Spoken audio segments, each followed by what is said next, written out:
The cabin. A lone hiker, against his better judgment, decided to embark on a solitary trek. The wilderness was his escape, but today it felt different, more isolating, almost malevolent.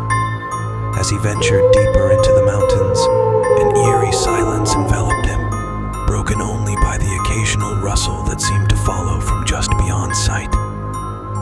The rustling grew more frequent, as if something or someone was stalking him. The day waned, and shadows stretched like grasping fingers across the forest floor. His heart raced as the familiar path twisted into an unrecognizable maze. Panic clawed at his chest with each wrong turn, his mind conjuring images of unseen predators lurking just out of view. As darkness swallowed the sky, his flashlight flickered, a dying beacon in the suffocating night. The forest's whispers grew louder, more insistent, and he could almost discern words among the rustling leaves.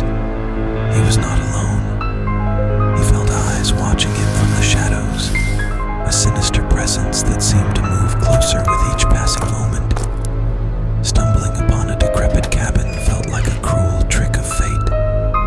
It stood there, shrouded in darkness, its windows like blind eyes.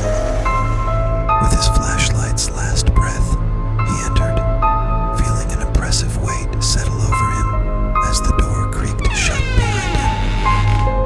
Inside, the air was thick with the scent of decay and something else, something metallic and faintly sweet.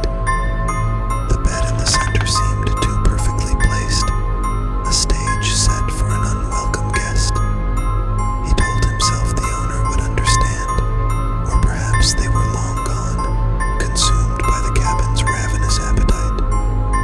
But the cabin felt alive, its wooden walls creaking as if breathing, watching. As sleep took him, he tried to ignore the portraits that adorned the walls, faces twisted in silent screams and eyes that followed his every move.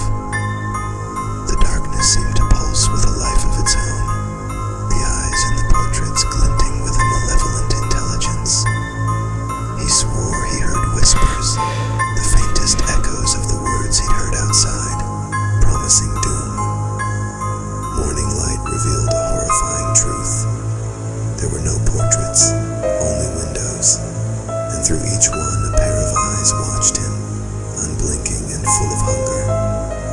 The eyes were not human, their pupils slit like a predator's, filled with a cold, insatiable hunger.